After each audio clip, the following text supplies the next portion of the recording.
Muy buenos días, hermanos. Hoy juega México. El viernes fuimos todos testigos de una prueba de parte de Dios a todos los... Digo, a lo mejor debió haber sido a nivel continental, porque del otro lado pues era otro horario, del otro lado del mundo. Ya ven que movieron el juego a las 12. ¿Cuántos pecadores ya habían decidido faltar a la iglesia para ver el juego, ¿verdad? Dios les mostró su corazón, su malvado corazón. Todos los que ya habían dicho, ay no, pues es que me voy a enfermar, se me va a ponchar la llanta, ya tenían su plan. En su corazón ya habían decidido la maldad de no asistir a la congregación y luego regresa a las 6 y quedaron exhibidos. Yo creo que ese viernes hubo mucho lloro y crujir de dientes. Todos los que se dieron cuenta del malvado corazón que tienen. Dios les tuvo misericordia y les dejó el juego a las 6. Sí supe que hay muchas iglesias que ya habían programado en sus pantallas poner el juego, etcétera, etcétera. Y no, yo nada más quiero aclarar que aquí la reunión no se mueve por nada. No hay nada que justifique. En pandemia, ¿se acuerdan? Entramos en polémica a nivel mundial con respecto a si debería o no debería haber reuniones, estaban las prohibiciones de gobierno, se mencionaba que era algo de muerte, decidimos dejar de congregarnos, empezamos con las transmisiones en línea, conforme salió más información dijimos hay que regresar, y regresamos, y hubo personas que no les gustó y ya no regresaron a árbol plantado porque decían que era negligencia volver a congregarse en época de pandemia, ¿verdad? Poco a poco se fue restaurando, gracias a Dios, en nuestro caso, aunque hubo personas que nos contagiamos de COVID, la mayoría fuimos asintomáticos y no experimentamos ninguna pérdida humana entre nosotros. Pero desde ahí aprendimos, hay un orden en las prioridades, ¿verdad? Hay un orden en lo que es más importante y es el Día del Señor. Y aún así juegue México la final, no se va a mover la reunión, no vamos a hacer ajustes con tal de que puedan ver el juego, la reunión sigue y ya cada quien decide a quién sirve. ¿Cuál sería la excusa para no venir a congregarse con tal de ver un juego? Es que es el mundial, me han dicho algunos. ¿Cuántos mundiales me van a tocar? No lo sé. Pero en eso dejamos claro dónde están tus prioridades, ¿verdad? ¿Dónde están tus prioridades? Así que si fracasaste en esa prueba que Dios puso, ponte a cuentas con el Señor y arrepiéntete de tu maldad. Y partiendo de eso, hoy vamos a ver las 3 preguntas controversiales, polémicas, un tanto difíciles, que vienen como consecuencia de la predestinación bíblica. Vimos que hay cristianos que rechazan la elección y la predestinación como si no fuese bíblico. El mundo luego se queja de injusticia cuando hablamos o les informamos que Dios ha elegido y predestinado a salvación. Y aquellos que no se salvan también fueron elegidos y predestinados, pero no para salvación, sino para reprobación. Y de inmediato surge la queja, eso no es justo. Dios es injusto al condenar. Entonces, la semana pasada vimos que la Biblia enseña con muchísima claridad tanto la elección como la predestinación. Y cualquier cristiano que diga, que afirme que la elección y la predestinación no son verdaderas, no son bíblicas, lo único que demuestra es que no conoce la Escritura. Y si niega la elección y la predestinación, está negando la Biblia. Y si niegas la Biblia, entonces, ¿cómo sabes lo que sabes acerca de Dios? Porque la Biblia tiene la revelación especial, aquello que no se puede deducir en base a la naturaleza, no se puede llegar a esa información con el razonamiento. Revelación especial es aquello que Dios ha comunicado a los hombres que de ninguna otra manera podríamos saberlo. Entonces, si la elección y la predestinación están en la Biblia, ningún cristiano puede decir que es algo incorrecto o que no existe o que eso está mal. Así que partiendo de lo que la Biblia afirma, nos metemos en preguntas complicadas, ¿verdad? Dijimos que Dios decretó quién se va a salvar y quién no. Cuando hablamos de la elección, Dios eligió y demostramos que es incondicional porque no depende de los hombres, de ninguna obra de hombre, ni en el futuro, que Dios haya ido al futuro a ver qué ibas a hacer. La Biblia deja claro que no tiene nada que ver en el hombre, sino solamente en Dios y su decisión. Vimos que Dios elige y además predestina. Y esta predestinación implica que Dios estableció los límites, los caminos, las formas, los modos, los medios, todo lo que una persona vivirá, de modo que llegue a ser salvada por medio de Jesucristo. Todo ya fue definido. Dios no solo eligió, sino que también se aseguró de establecer todo lo necesario para que esa persona sea salva, para que su voluntad se cumpla. Dios predestinó todas las cosas y al mismo tiempo no está obligando a nadie. Dijimos, como ya habíamos estudiado el compatibilismo, las decisiones que tú vas a tomar sí están determinadas, pero siguen siendo libres porque tú lo hiciste de acuerdo a tu propia voluntad. Actuaste según tus deseos. Hiciste lo que más deseaste o lo que consideraste mejor. Por eso, aunque las decisiones ya están predefinidas y predestinadas, la decisión sigue siendo libre porque cada quien hizo como mejor le pareció. Entonces, si Dios predestina, y eso es una excelente noticia para nosotros, porque a pesar de nosotros vamos a ser salvados, no porque nos portamos bien, no porque sabemos mucho de Biblia, no porque no faltábamos los domingos a la iglesia, nada de eso cuenta. A pesar de nuestros errores, a pesar de nuestras rebeliones, a pesar de nuestro pecado, Dios ha provisto todo lo necesario para que nos salvemos. Entonces, aquí es donde viene el problema, porque si Dios elige y predestina para salvar, ¿qué hace con aquellos que no decidió salvar? La respuesta bíblica es, los predestina a perdición. Y vimos el caso de lo que Jesús dice con respecto a Judas. Este nació para perderse.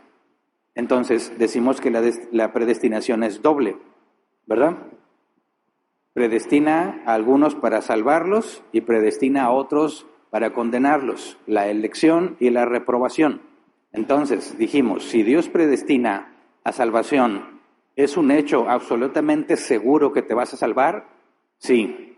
Entonces, si Dios predestina a reprobación, ¿es un hecho absolutamente seguro que te vas a perder?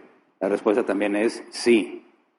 Entonces, si Dios predestinó a reprobación, ¿no hace eso a Dios responsable del pecado de las personas? Porque si estaba predestinado que pecaran y se perdieran, ¿no es Dios el autor de su condenación? Y dijimos no, porque la doble predestinación no es simétrica. Cuando Dios predestina para salvar, interviene en la vida de los que salva. Es activo para salvar a los que eligió para salvación. Cuando predestina para condenación, Dios es pasivo, no interviene y deja que el individuo haga como mejor le parezca. Así que sí, Dios interviene, es activo para salvar a los que eligió. Y a los que se condenan, Dios no interviene en sus vidas y los deja tomar sus decisiones. Vimos el ejemplo de Pedro y Judas. Jesús le dijo a Pedro, he rogado para que tu fe no falle. Pero a Judas le dijo, lo que has decidido hacer, ve y hazlo pronto. Ahí está, interviene en la vida de Pedro, pero deja que Judas continúe su camino. Entonces la elección para salvación es Dios dando misericordia a quien Él quiere darla. Y la elección para predestinación es Dios dando justicia. Nadie recibe injusticia. Ahora, dijimos la semana pasada que dejábamos 3 preguntas. 1, ¿qué significa que Dios endurece a alguien? ¿Por qué? Porque si decimos que Dios no interviene en la vida de los que se pierden y la Biblia dice que Dios endureció a Faraón, eso suena muy activo, ¿no? Si Dios endurece a Faraón, eso no suena pasivo, no suena como que Dios lo haya dejado tomar sus decisiones, porque afirma que Dios lo endureció. Esa es una pregunta. La siguiente pregunta es, ¿qué pasará con aquellos que nunca escucharon el Evangelio? Porque la Biblia afirma que Dios ha elegido a unos para salvarlos, y el medio para que se salven es el Evangelio, la locura de la predicación, dice el apóstol Pablo. Entonces, hay personas que han sido elegidas para salvación, que en un momento determinado en su vida van a escuchar el Evangelio y se van a arrepentir de sus pecados, van a pedirle perdón a Dios y van a seguir a Jesucristo. Ok, Dios eligió que se salvarían y también vimos la semana pasada que también el medio por el cual se van a salvar. Y cuando hablamos de salvación, la Biblia deja en claro que hay un solo medio, el Evangelio de Jesucristo, ¿verdad? Entonces, ¿qué pasa con aquellos que nunca escucharon el Evangelio? no se van a salvar. ¿Por qué? ¿Por qué Dios no les dio el evangelio a todos? ¿Por qué no se lo llevó a los aztecas, a los toltecas, chichimecas, mayas, todos esos de este lado del mundo? ¿Por qué no se lo llevó a los egipcios? ¿Por qué no se lo llevó a los asirios? Etcétera, etcétera. Aquí surge la pregunta, entonces, ¿qué pasa con aquellos que nunca escucharon acerca de Dios? ¿Es justo que Dios los condene si nunca los dejó escuchar? Y la tercera es, ¿acaso no afirma la Biblia que Dios no quiere que nadie perezca, sino que todos se arrepientan? La respuesta rápida es que sí, la Biblia afirma que Dios no quiere que nadie perezca, sino que todos procedan del arrepentimiento. Entonces, ¿eso no contradice lo que acabamos de estudiar? Si Dios predestina para condenación, ¿cómo es posible que al mismo tiempo la Biblia afirme que Dios no quiere que nadie perezca, sino que todos procedan del arrepentimiento? Esas tres preguntas son muy importantes poder responderlas. ¿Es justo que demos respuesta? Porque son preguntas válidas partiendo de todo lo que hemos enseñado. ¿Es justo que las pregunte tanto el incrédulo como el cristiano que rechaza el tema de la elección y predestinación? Y la Biblia nos dice que demos razón de la esperanza que hay en nosotros. Ya tenemos que estar preparados para dar razón. Cuando se nos pregunte, cuando se nos demande, ¿por qué crees eso que crees? Entonces recuerden, siempre buscamos entender qué creemos, por qué lo creemos, cómo lo aplicamos y cómo se lo enseñamos a otros. Así que el día de hoy nos vamos a enfocar en estas tres preguntas que quedaron pendientes la semana pasada. Pero por tiempo no voy a alcanzar a responder las tres, me voy a enfocar en dos. La tercera la estudiaremos con más detalle, si Dios permite, la próxima semana. Repito, la primera pregunta era ¿qué significa que Dios endurezca a alguien? La segunda, ¿qué pasará con aquellos que no escucharon el Evangelio? Pero voy a responderlas primero la segunda y después la primera. Respondiendo la segunda, tenemos todos los elementos para responder la primera. En esas dos preguntas nos vamos a enfocar. Y recuerda, no se trata de que memorices lo que te estoy diciendo, se trata de que lo entendamos. Si lo entiendes, no necesitas memorizarlo. Si entiendes cómo funciona, cuál es el razonamiento bíblico para llegar a esa respuesta, no necesitas memorizarlo. Cuando te pregunten, oye, ¿cómo es esto posible? Si tú lo entiendes, lo explicas. ¿Se entiende? Entonces vamos a orar antes de empezar, así como estamos. Señor, te rogamos que nos ayudes a entender lo que tu palabra dice. Tu palabra enseña que se requiere de tu Espíritu Santo para poder comprender lo que está ahí. Todos partimos de supuestos que hemos aprendido a lo largo de nuestras vidas o nuestra experiencia. Ayúdanos a partir de los supuestos bíblicos. Si vamos a interpretar lo que la Biblia dice, dejemos que la Biblia se interprete por sí misma. Ayúdanos a entender, Señor, mientras escudriñamos tu palabra, para responder a estas objeciones y aparentes contradicciones, estas acusaciones de una aparente injusticia de tu parte. Queremos entender cómo se resuelven, cómo se explican, de manera que podamos vivir de acuerdo a lo que sabemos y tengamos la capacidad de explicárselo a otros. Gracias de antemano, en el nombre de Jesús. Amén. Entonces, primer pregunta, que en realidad es la segunda que yo mencioné. ¿Qué pasará con aquellos que no escucharon el Evangelio? ¿Qué pasa con ellos? Sabemos que los cristianos, en términos globales, hacen mucho esfuerzo por mandar personas que hablan del Evangelio a lugares donde nunca han escuchado el Evangelio, ¿verdad? O donde hay muy poco conocimiento del Evangelio, se hacen grandes esfuerzos, muchas personas pierden la vida yendo a lugares donde no es permitido que se hable del Evangelio, incluso de manera ilegal, cruzan fronteras, contrabando de documentos bíblicos, de Biblias, y algunos dicen, pero eso no es ilegal, ¿no está mal entonces que los cristianos hagan eso? Vamos a entrar un poco en esos temas respondiendo a esta pregunta. Pero lo primero es, ¿por qué todo el esfuerzo?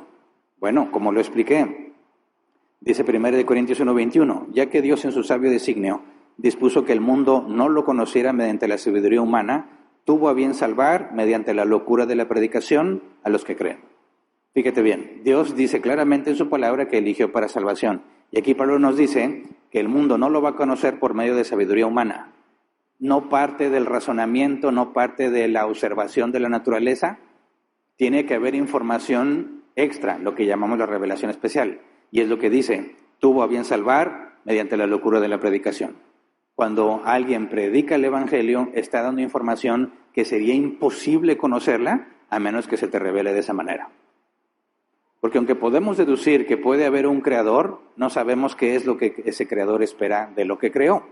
Esa información tiene que venir de Dios. De ahí viene la gran comisión. Mateo 28, 18 al 20. Dice, Jesús se acercó entonces a ellos y dijo, se me ha dado toda autoridad en el cielo y en la tierra. Por tanto, vayan y hagan discípulos de todas las naciones, bautizándolos en el nombre del Padre, del Hijo y del Espíritu Santo, enseñándoles a obedecer todo lo que les he mandado a ustedes, y les aseguro que estaré con ustedes siempre hasta el fin del mundo.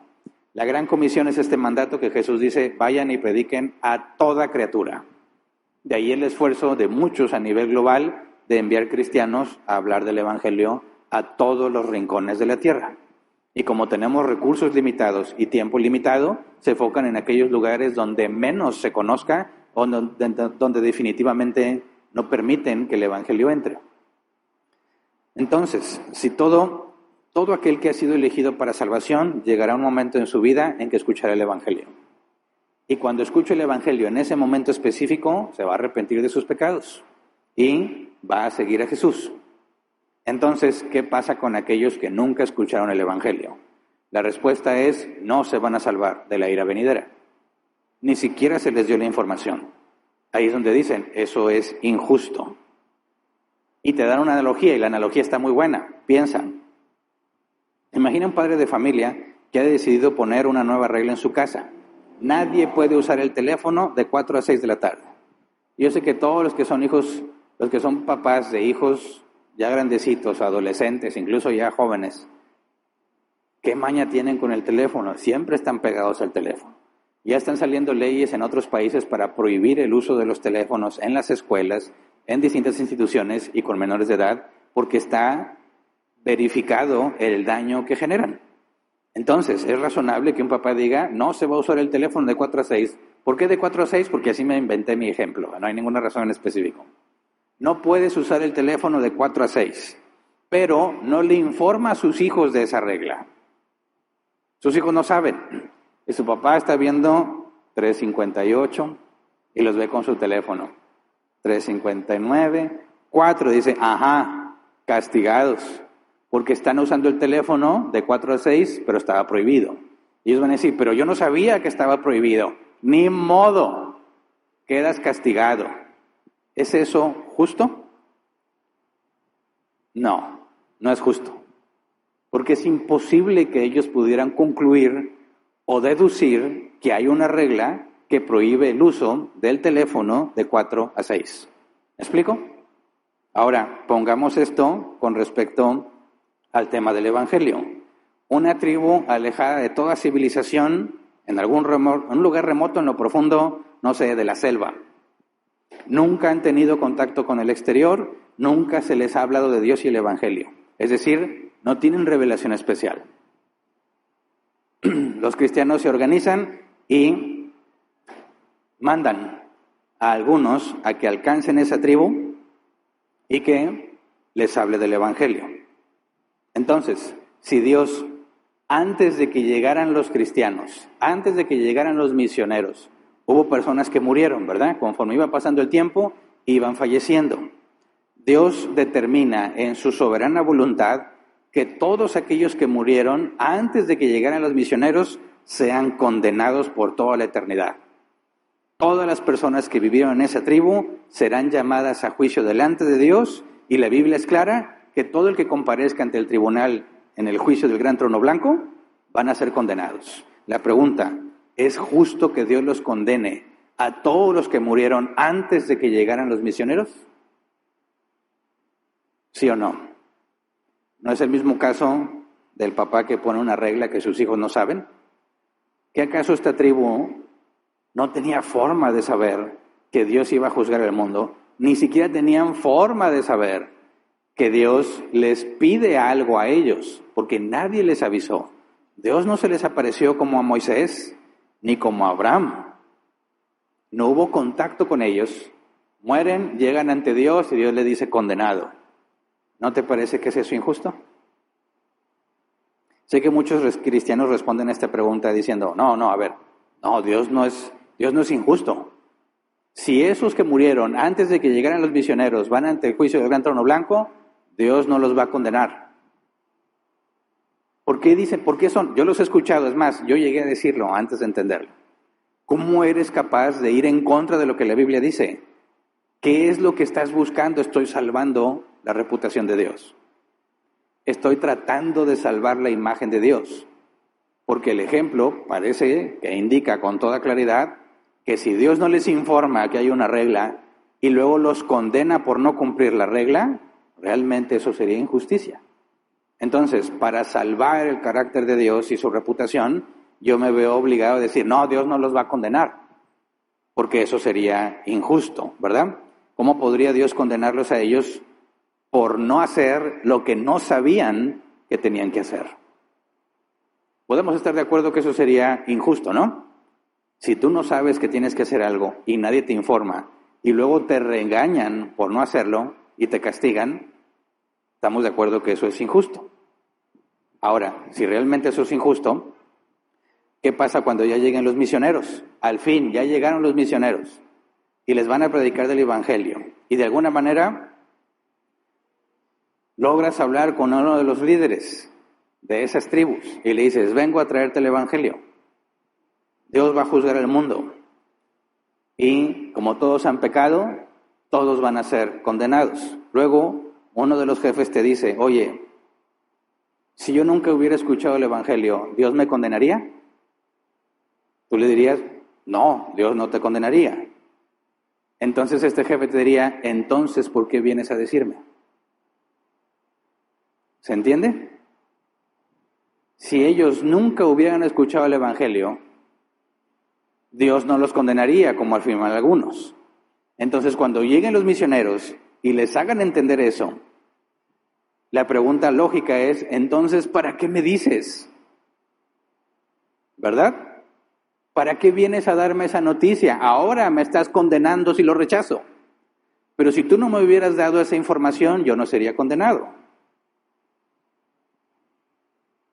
Entonces, si la Biblia dice en Marcos 16:15, Reina Valera 60, palabras de Jesús, y les dijo, id por todo el mundo y predicar el Evangelio a toda criatura, ¿no te parece que eso es contraproducente? Si Dios no puede condenar al que no sabía,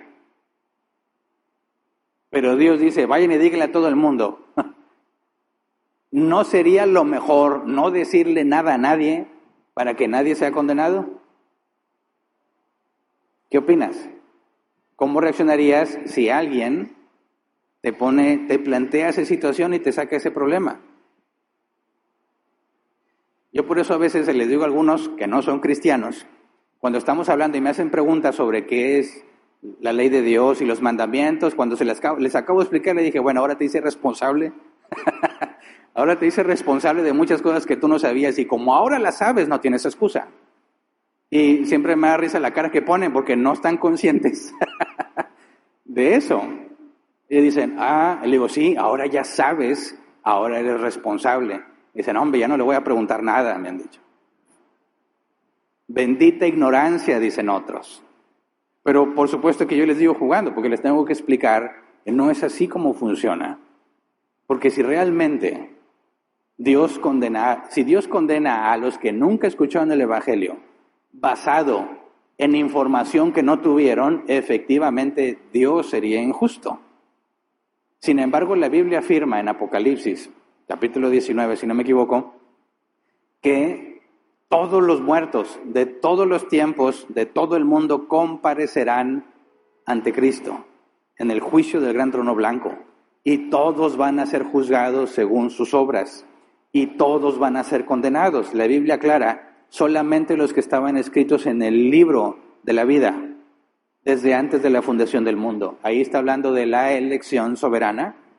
Antes de la creación, la elección para salvación. Solamente esos se van a salvar. Todos los demás van a ser condenados según sus obras.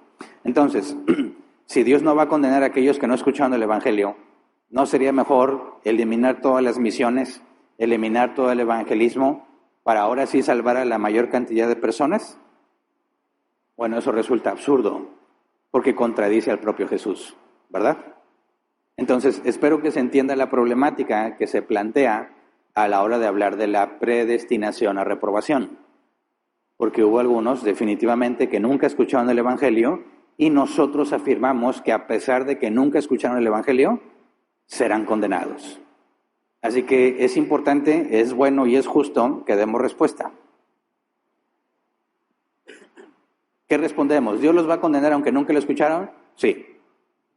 ¿Cómo es que podemos afirmar eso de forma racional? Tenemos que entrar a cierta información bíblica que viene en la revelación especial, que nadie puede concluirla sobre cómo se razona esto, pero sí hay información que todas las personas del género humano sabe desde que nace.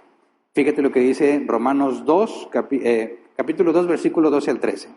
Dice, todos los que han pecado sin conocer la ley, también perecerán sin la ley. Y todos los que han pecado conociendo la ley, por la ley serán juzgados. Porque Dios no considera justos a los que oyen la ley, sino a los que la cumplen. ¿Se entiende? Vamos por partes. Todos los que han pecado sin conocer la ley, también perecerán sin la ley. ¿Qué significa? Hablando de la ley, está hablando de la revelación que Dios dio a Moisés.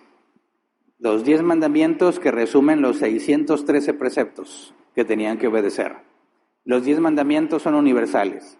Los 613 desglosados, aquellos que no se deducen directamente de los 10, le llamamos la ley ceremonial o parte de la ley judicial, por así decirlo, lo que tenían ellos específicamente como pueblo o como nación. Entonces, cuando habla aquí de la ley, sabemos que Dios reveló la ley a Moisés y a los israelitas, pero no a los pueblos vecinos, ¿verdad? Y dice Pablo, todos los que han pecado sin conocer la ley, como quiera van a ser condenados. Dice, también perecerán sin la ley. Y los que conocían la ley también van a perecer con la ley.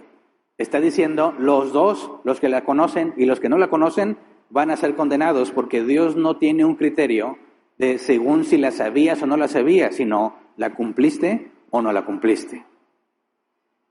Perecerán, aquí se refiere a la segunda muerte, ¿verdad? Están hablando de la condenación. ¿Pero por qué? ¿Cómo puede Dios condenarlos sin dejar de ser justo?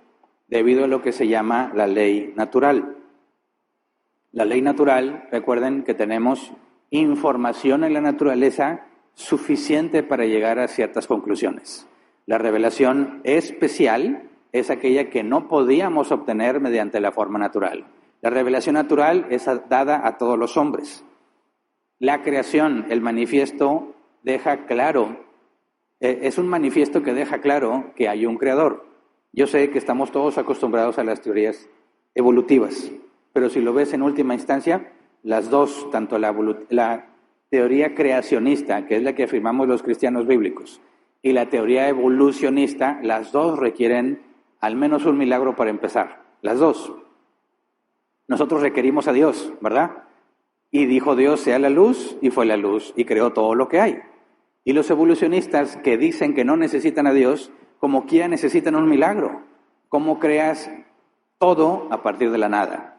Ese es el primer milagro que se necesita. El segundo es el orden. ¿Cómo obtienes orden partiendo del caos? El tercero, ¿cómo obtienes vida de donde no hay vida? ¿Verdad?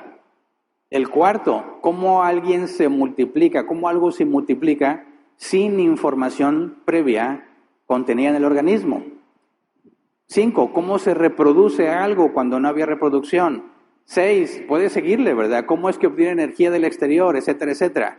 Y si tienes esos milagros, entonces la evolución tiene sentido. Así que las dos teorías requieren de milagros. Nosotros requerimos uno. La ciencia materialista requiere mínimo 5 para poder explicarlo. Entonces, cuando hablamos de la revelación natural, decimos, todos podemos concluir ciertas cosas de forma natural, por conclusión lógica. Todos los hombres tienen revelación natural, así lo explica Pablo en Romanos 2, versículo 14 al 16. Dice, de hecho, cuando los gentiles que no tienen la ley cumplen por naturaleza lo que la ley exige, ellos son ley para sí mismos, aunque no tengan la ley. Estos muestran que llevan escrito en el corazón lo que la ley exige, como la testigua su conciencia, pues sus propios pensamientos algunas veces los acusan y otras veces los excusan. Así sucederá el día en que por medio de Jesucristo Dios juzgará los secretos de toda persona, como lo declara mi evangelio. Vámonos verso por verso, palabra por palabra. Cuando dice, cuando los gentiles que no tienen ley, ¿quiénes son estos gentiles? Los que no conocen de Dios, los que no son israelitas. Pablo está situándonos en el contexto del Antiguo Testamento, ¿verdad? Tienes a los israelitas en los quienes se les da la revelación especial y todos los demás pueblos a quienes Dios no les dio esa revelación. Gentiles, todos los que no conocen de Dios, israelitas, los que sí conocen. Dice, cuando los gentiles que no tienen la ley de Moisés, cumplen por naturaleza lo que la ley exige. ¿A qué se refiere? Los 10 mandamientos son universales. Los primeros 4 tienen que ver, le llaman los mandamientos verticales, tienen que ver las obligaciones de los hombres para con Dios. Y los otros 6, les llaman horizontales, son las obligaciones entre hombres y sus iguales. Relación entre hombres, horizontales, relación con Dios, verticales. Los primeros 4 es relación con Dios. Los 6 que siguen son relación con los hombres. No robes, no asesines, no mientas, no codicies lo del otro. Prácticamente toda civilización ha llegado a esas conclusiones, sin la revelación especial. Todos han podido concluir que en cierto punto robar es malo, ¿verdad? Porque para el que roba, dice, pues ¿qué tiene de malo? Es muy bueno robar, porque yo no tenía nada, no tuve que trabajar, nada más se lo quité al que tiene y eso me hace mucho bien. Pero la injusticia que se genera produce problemas, ¿verdad? Porque al que le roban va a buscar retomar lo que es suyo y se generan conflictos. Los débiles son explotados, se les quita de lo que legalmente les corresponde, lo que por su esfuerzo merecen les es tomado y genera caos. Y dicen, ¿saben qué? Esto de robar no funciona y lo prohíben. No mientas, es igual. Las mentiras aparentemente nos traen mucho beneficio cuando nos justifica por algo, pero para mentir una vez, tienes que mentir al menos otra vez. Cuando te pregunten por algo y tienes que dar una explicación, tienes que mentir otra cosa para que tu mentira siga cuadrando. Tienes que agregarle mentiras y le agregas más y más y más hasta que es imposible sostenerla. Y genera mucho daño tanto para el que miente como para aquellos a los que les mintieron. Y las civilizaciones llegan a concluir, no debemos de mentir. Etcétera, etcétera, etcétera. Dice, cuando los gentiles que no conocen la ley, no la tienen, no se les informó, cumplen por naturaleza lo que la ley exige. Cuando dicen, ¿saben qué? Hay que prohibir que se robe, hay que prohibir que se le quite la vida injustamente a alguien. Dice, ya lo están haciendo aunque no se les informó. Dice, estos muestran que llevan escrito en el corazón lo que la ley exige. Y eso todo ser humano consciente lo debe entender. Cuando haces algo malo, algo te acusa, ¿correcto? No nada más me pasa a mí, ¿verdad? Haces algo malo y algo te acusa. La pregunta es, ¿quién te acusa? Porque algunos dicen, yo me estoy acusando. ¿Y cómo te estás acusando si tú mismo decidiste hacerlo? Y es más, tratas de evitar la acusación. ¿Quién te acusa cuando hiciste algo malo? ¿Cómo es que te sientes culpable? ¿Quién te señala? Porque no eres tú. Tú decidiste hacer el mal que te propusiste y luego viene una acusación y tú luchas con esa acusación y te justificas ante esa acusación. Una vez me tocó confrontar a alguien por corrupción. ¿Por qué hiciste lo que hiciste? Si es corrupción, está mal. Y te dicen, bueno, es que lo hice para ayudar a otros. Yo sé que está mal, pero pude traer muchos beneficios. A algunas personas les fue muy bien por esto que hice, así que se compensa. Espérame, ¿se compensa? Lo que está mal hecho, independientemente si alguien se benefició o no. Y ellos saben que está mal hecho, pero cuando su conciencia los acusa, se justifican. Bueno, sí sé que está mal, pero mira todo el bien que hice. El fin justifica los medios, dicen, pero la Biblia no enseña eso. ¿Cómo es que se justificaron? ¿Ante quién? ¿Ante ellos mismos? No, ellos son los que se justifican. Entonces, ¿quién los acusa? Eso es lo que la Biblia señala. Ellos muestran que llevan escrito en el corazón lo que la ley exige. Corazón en griego es el hombre interior, el pensamiento. Su mente, aquí, reciben una acusación donde les dice, estás mal. Y no es el hombre que se acusa a sí mismo. Eso es lo que se llama la ley natural. La Biblia enseña que todos los hombres tienen eso, a menos que no les funcione correctamente el cerebro. Todos los seres humanos tienen algo que los acusa o los justifica. Cuando hacen algo bien, se sienten bien por lo que hicieron. Y algo adentro de ellos, adentro de nosotros, nos dice, está bien. Y cuando hacemos algo mal, algo dentro de nosotros nos acusa. Y eso es lo que la Biblia dice que Dios le ha dado a todo ser humano, lo que le llamamos la conciencia, que la representan con un diablito y un angelito, ¿verdad? El diablito te dice, no pasa nada, sí robaste, pero poquito, otros roban más. Y el angelito te dice, no, robar es malo aunque sea poquito. Y tú le dices, cállate, tú no sabes. Y sigues haciendo lo que te propones. Pero tú no eres ni el diablito ni el angelito, es algo externo a ti. Y lo que dice el apóstol Pablo aquí, ellos muestran que llevan escrito en el corazón lo que la ley exige. Lo que la ley exige, no robes, no asesines, ellos en su conciencia saben y distinguen entre el bien y el mal de forma natural. Así como muchos animales desde que nacen ya saben caminar y ya saben nadar, el ser humano desde que nace tiene una conciencia que lo acusa o lo justifica cuando hace algo. Y es una propiedad innata en todos los hombres. Entonces, no necesitas la Biblia para concluir que robar es malo, que asesinar es malo, que el adulterio es malo. Dios nos dio a todo ser humano la capacidad para determinarlo. Continúo con lo que dice Pablo. Como lo atestigó su conciencia, pues sus pensamientos algunas veces los acusan y otras veces los excusan.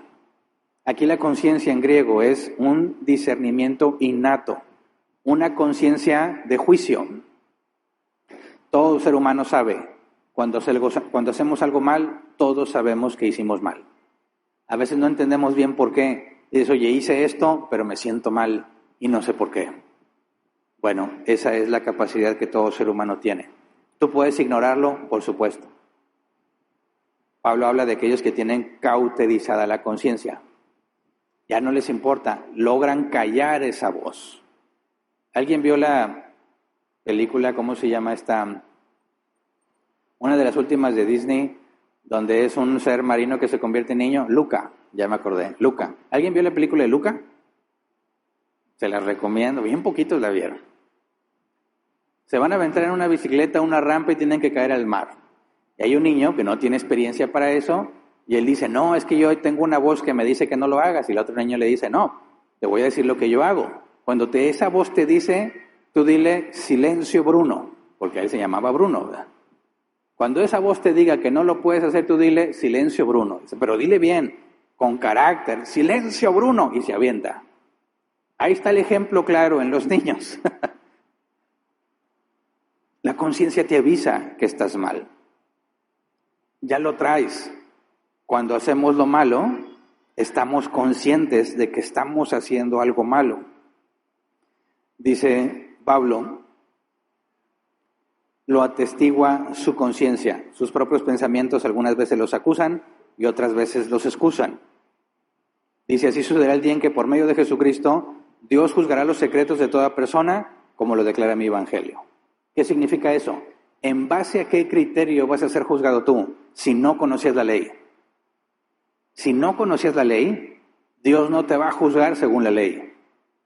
Te va a juzgar según lo que sí sabías.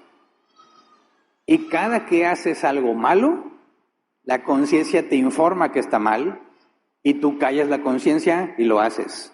Por lo tanto, lo hiciste con pleno conocimiento. Nadie puede alegar ignorancia a ese nivel. Claro que hay cosas más complejas y más sutiles que no podemos ver. Dios me va a juzgar porque en alguna ocasión dije algo como chiste y entre todos los que me escucharon, como ya sucedió hace varios años. Yo he dicho palabras que en México no significan nada malo, pero en otros países sí, y de hecho muy grave. Y ya me han dicho, mira, ¿por qué anda diciendo esas cochinadas en la predicación? Digo, es que aquí en México eso no es nada malo. Ok, entonces, Dios me va a condenar porque dije una palabra mexicana que quizás en Argentina o en otro país es una barbaridad inmoral, una cochinada, pero yo no sabía y nadie me informó que eso era una cochinada en otro país. Dios me va a decir, te castigo por decir cochinadas. Yo digo, ¿cuál cochinada? Bueno, tú no lo sabías, pero en Argentina era una cochinada. No, la Biblia no dice que Dios me va a condenar o me va a castigar por cosas que yo no sabía que estaban mal. Pero sí por las que yo sabía que estaban mal y como quiera las hice.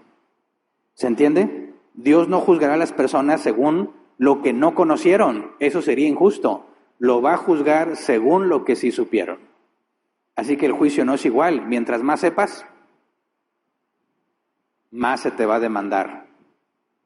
¿Verdad? Dios los va a juzgar según lo que sabían. Romanos 1, 18 al 23.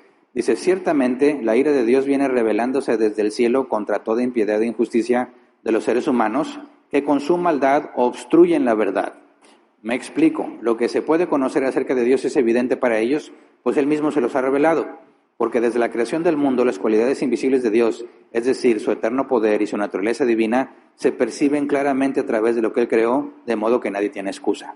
A pesar de haber conocido a Dios, no lo glorificaron como a Dios ni le dieron gracias, sino que se extraviaron en sus inútiles razonamientos y se les oscureció su insensato corazón. Aunque afirmaban ser sabios, se volvieron necios y cambiaron la gloria del Dios inmortal por imágenes que eran réplicas del hombre mortal, de las aves, de los cuadrúpedos y de los reptiles. Está hablando de la idolatría. Si es deducible que hay un creador, ¿por qué se pueden adorar figuras de yeso? Y en aquellos tiempos con forma de reptil, serpientes, cocodrilos, etcétera, etcétera. O mezclas entre hombres y animales, o ciertas aves. Ahorita ya no se usa mucho de eso, pero sí las figuras humanas de yeso, a las que les rinden honores y les rezan y les hablan como si estuvieran vivos. ¿Por qué? Si sabes que hay un creador, lo puedes deducir cómo es que llegas a esas cosas. Bueno, dice Pablo, con su maldad obstruyen la verdad. Y eso es lo que se llama el presuposicionalismo. La Biblia dice, aquí el apóstol Pablo argumenta, todo ser humano tiene la capacidad de concluir de que tiene que haber un creador. Todos. Y ya mostré, o les mencioné los milagros que necesita la teoría evolutiva para que pueda tener sentido. Esos milagros de la nada tienen una mejor explicación. Hay un creador. Es la explicación más simple para esos milagros. Pero la rechazan. ¿Porque no lo saben? No. Porque no les gusta, no la quieren. Dice, obstruyen la verdad con su maldad. A mí me toca hablar con personas, a ver, ya te di todos estos argumentos. Tú mismo reconoces que los argumentos son válidos. Tú no me has podido dar un solo argumento que pruebe de forma lógica y racional que no hay Dios. Porque no aceptas el cristianismo. No, es que no me convences. A ver, tú no me puedes dar un solo argumento en contra de la existencia de Dios y yo te he dado al menos 6. ¿Por qué no lo quieres? Y después de platicar dice, porque no me gusta. ¿Por qué no te gusta? Porque no quiero dejar de vivir como vivo. Indagando un poco más, no quiere dejar de tomar lo que toma, no quiere dejar de dormir donde duerme, no quiere dejar de decir lo que dice.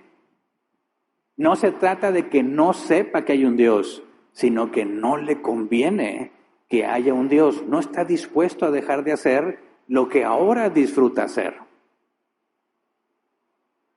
Dice, no, para mí que no hay Dios. ¿En serio? ¿Cómo llegas a esa conclusión si ni un argumento me puedes dar que pruebe que no hay un Dios? Más bien, no te gusta la idea de que haya un Dios. El presuposicionalismo implica que todos pueden concluir que hay un Dios, pero hacen como que no saben o dicen que no es posible porque están obstinados en hacer lo que ellos quieren hacer. Dice el versículo 19, me explico, lo que se puede conocer acerca de Dios es evidente para ellos, pues Él mismo se lo ha revelado, tanto de la creación como de la conciencia, que te acusa o te excusa. La ley natural, dice el versículo 20, porque desde la creación del mundo, las cualidades invisibles de Dios, es decir, su eterno poder y su naturaleza divina, se perciben claramente a través de lo que Él creó, de modo que nadie tiene excusa. El ateo más famoso del mundo, Richard Dawkins, que él mismo afirma que no es ateo, sino agnóstico. Se le preguntó recientemente en una entrevista que estaba viendo, porque conforme más va envejeciendo, más ha sido expuesto con los argumentos bíblicos a los cuales él reconoce que no tiene respuesta, y se le dijo, bueno, con todos estos años, porque ya tiene una edad muy avanzada, ¿no te parece que todo el universo realmente sí tiene apariencia de diseño? Porque él afirma que no hay un diseñador, no hay un Dios, pero sí reconoce que todo parece estar diseñado, pero es solamente apariencia. Y lo que él está diciendo ahora es, dice, ¿sabes qué? Sí hay una apariencia sorprendente de diseño, pero no hay un Dios. Quizás hubo otra inteligencia que nos creó. Ok, vuelves a lo mismo. ¿Y de dónde viene esa inteligencia? Pero fíjate hasta dónde está dispuesto a avanzar. Ya reconoce que no es de la nada aquí, que muy probablemente sí viene de otro lugar lejano, de otra inteligencia, porque no puede evadir toda la evidencia en cuanto al diseño en la creación. Pero al mismo tiempo no va a reconocer que hay un Dios. Hay aliens, hay otra inteligencia, pero no es Dios. Pero el hecho de que haya aliens no resuelve el problema, porque ¿de dónde vienen esos aliens? Ahí está el punto. Los argumentos ahí están, pero no los quieren aceptar. No porque no sepan. Ellos obstruyen la verdad porque tienen razones para querer seguir viviendo como viven. Versículo 21, a pesar de haber conocido a Dios, es decir, entiendes que lo más probable es que sí hay un Dios, dice, no lo glorificaron como a Dios, ni le dieron gracias, sino que se extraviaron en sus inútiles razonamientos y se les oscureció su insensato corazón. Por consecuencia, bíblicamente hablando, no existen los ateos. Afirman ser ateos, aunque no hay un solo argumento a favor del ateísmo. Y los que he escuchado y los que he estudiado son fácilmente refutables. El punto es, si tú partes de ahí, no es que no sepan que hay un Dios, es que no quieren que haya un Dios. No es que estén buscando evidencia, es que ya tienen su postura. Bueno, explícame los milagros necesarios para evolución. No sé, de alguna mente pasaron. Algún día lo descubriremos. Ok, ya no es ciencia eso, ¿verdad? Eso es fe. Eso es fe. Tienen fe en que algún día lo sabrán, pero eso ya no es evidencia, eso ya no es ciencia. Es más, ni siquiera la propia ciencia la pueden probar. La ciencia requiere que las leyes naturales, matemáticas y lógicas preexistan en el universo. Porque si el universo empezó a existir siguiendo un conjunto de leyes, ¿quién definió esas leyes? Esas leyes tenían que ser vigentes antes del Big Bang. No hay forma de escapar a la conclusión. Entonces, dice, versículo 22, aunque afirmaban ser sabios, se volvieron necios y cambiaron la gloria del Dios inmortal por imágenes que eran réplicas del hombre mortal, de las aves, de los cuadrúpedos y de los reptiles. Es decir, por negar la explicación más simple y más sencilla de todo lo que vemos, llegan a cosas tan absurdas tratando de explicar que en realidad no hay un Dios. ¿Cómo van a ser juzgados todos ellos? No en base a lo que no conocieron, sino en base a lo que sí conocieron. Romanos 3:23, pues todos han pecado y están privados de la gloria de Dios. Entonces, seguramente hemos pecado todos haciendo cosas que no sabíamos que eran pecado. Yo puse el ejemplo de las maldiciones o palabras inmorales que yo he dicho sin conocimiento, porque en otra parte del mundo eso es lo que significa. ¿Dios me va a juzgar en base a eso? No, yo no sabía. Ahora, ¿significa que lo que hice estaba bien? Tampoco. Pero sería muy injusto que me juzgue por algo que yo no tenía idea. No había forma de que yo lo dedujera. No puedo ponerme a estudiar todos los países de donde nos oyen y ver qué palabras coinciden o no. El lenguaje aparte va cambiando, nunca es igual. Es imposible que podamos decir algo que no se oiga mal en ninguna parte, que no sea interpretado incorrectamente, etcétera, etcétera. Estamos limitados, no podemos saberlo todo, pero no me preocupa aquellas cosas que no voy a saber nunca, porque Dios no me va a juzgar en base a esas. Suficiente problema tengo con el juicio que voy a tener con respecto a lo que sí sé. porque aún los que nos salvamos vamos a comparecer ante Cristo. Y Pablo enseña que vas a recibir recompensa o pérdida. Serás salvo aunque como por fuego. Todos tendremos que dar razón de lo que hicimos. Por eso, todos los humanos merecen recibir la ira de Dios porque todos han pecado conscientes de que estaba mal. Y de lo que no sabían, ni saben que es pecado. No van a ser juzgados en eso, pero sí en lo que hicieron. Efesios capítulo 2, versículo 3. Dice, en ese tiempo también todos nosotros vivíamos como ellos, impulsados por nuestros propios deseos pecaminosos, siguiendo nuestra propia voluntad y nuestros propósitos. Como los demás, éramos por naturaleza objeto del ira de Dios. Así que volvemos al ejemplo inicial. Imagina un padre de familia que pone esta regla en su casa, prohibido usar por teléfonos de 4 a 6. No le dice a sus hijos. Uno de sus hijos a las 4 en punto está usando el teléfono. El papá lo sorprende y le dice, ándale cochino, así te quería agarrar. ¿Es justo que lo castigue? Por supuesto que no es justo. Es una injusticia que lo castigue. ¿Pero eso es lo que Dios hace? No. El ejemplo de la tribu.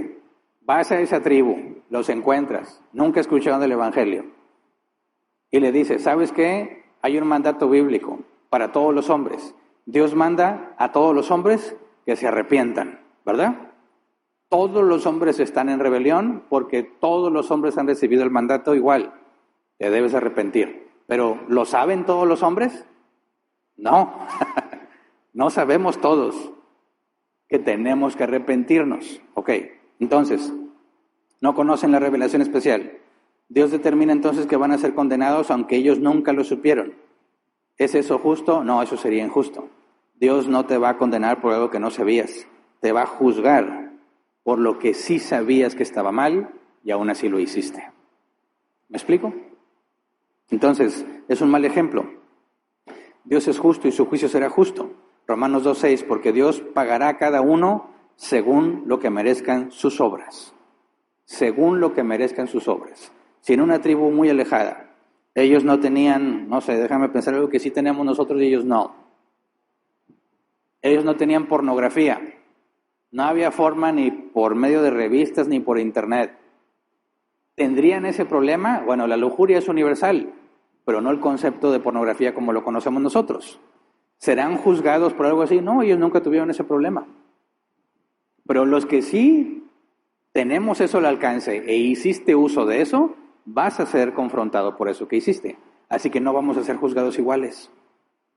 ¿Verdad? Yo no sé en el antiguo Egipto cuál era el problema, cuáles eran las adicciones, pero no son las de la actualidad. Y yo voy a ser juzgado por cosas que ahora puedo hacer que quizás hace algunos siglos nadie podía hacer. El juicio no va a ser igual para todos, cada uno según sus obras. ¿Me explico? Dios castigará a cada uno según sus obras, no por lo que no sabías, sino por lo que sí sabías. Y el mundo no ha hecho todo el mal que puede hacer porque la Biblia nos enseña que hay niveles de restricción. Y eso es importante para la siguiente pregunta. Bíblicamente hablando, Dios restringe la maldad en 3 niveles. El primero es la conciencia. La conciencia te acusa y eso a veces nos persuade de no hacer cosas que sí queríamos hacer. Ves que a alguien se le cayó la cartera y la quieres agarrar y ves que alguien está viendo, nadie te está viendo y la quieres agarrar y luego alguien ve que vas a agarrar la cartera, tu conciencia te acusa y decides no hacerlo. Tu maldad fue restringida, ¿verdad? Porque había alguien que te estaba viendo. Pero si no hubiese nadie viéndote, lo hubieras hecho. Pero el que te vio no te obligó, ni sabía que te la ibas a robar. No, pero tu conciencia te acusó y te persuadió a no hacer. Ese es el primer nivel en el que la maldad es restringida. El segundo nivel son las autoridades seculares. Se ve ese efecto mucho en nuestra ciudad. Van todos bien rápido y luego ves que se empiezan a frenar. Todos se empiezan a frenar y van bien despacito. A mí me da mucho coraje eso. Porque se frenan que van a 15 kilómetros por hora en zona de 30 kilómetros por hora. Y dices, dale más, o sea, tienes 15 más para avanzar. No, porque ahí está el tránsito. Ay, no venías como a 80. Ahí tu conciencia no te acusa. Pero al ver la autoridad ahí y lo que cuestan las multas, y que te va a pedir la papelería y a lo mejor no traes lo que deberías de traer, hombre, le frenas como bien obediente que eres. Es más, no necesito los 30 kilómetros, con 15 me son suficientes. Y si el oficial de tránsito da vuelta, vuelves a acelerar. Ese es el segundo nivel de restricción. Primero la conciencia, y cuando la conciencia no te funciona, están las autoridades seculares. Y a veces ni esas nos funcionan, ¿verdad? El tercer nivel es la revelación especial. Cuando Dios te ha revelado cuál es su ley, y la ha puesto en tu corazón, y tú dices, aunque quizás mi conciencia no me acusa y no hay un oficial de tránsito viéndome, no haría esto porque sé que está mal ante Dios. Es el tercer nivel, el de la revelación especial. De esos tres, hay uno que tiene prioridad sobre los demás. Hechos 5:29, ¿es necesario obedecer a Dios antes que los hombres? Respondieron Pedro y los demás apóstoles. Hay personas que dicen, pues a mí mi conciencia no me acusa. Ok, aquí no es delito hacer eso, ok, pero no porque la conciencia no te acuse y porque la autoridad diga que no tiene de malo, va a ser en contra de lo que Dios ha establecido. ¿Me explico? El tema del aborto. A mí no me genera problema y ya es legal, sí, pero la Biblia dice que toda la vida humana es igualmente valiosa. El concepto de imago Dei, sin importar el grado de desarrollo o el lugar donde vive. Dentro o fuera del vientre, o qué tan desarrollado estás, o qué tan dependiente eres. La ley que viene de la revelación especial tiene prioridad sobre los demás. Entonces, todos los hombres han pecado de forma consciente. Si has pecado de forma inconsciente, no vas a ser juzgado por eso. Pero eso no resuelve el problema de la humanidad, porque todos los pecados que hemos cometido conscientes son suficientes para condenarnos. Bíblicamente, ¿cuántos se necesitan para ser condenado? 1. De manera que todos merecen la condenación. Entonces, los que nunca escucharon el Evangelio, ¿se van a salvar? No, no se van a salvar. ¿Es Dios injusto por no salvarlos porque nunca escucharon? No, Dios no los va a juzgar por lo que nunca escucharon. Lo va a juzgar por lo que sí sabían que estaba mal y aún así lo hicieron. Pregunta respondida.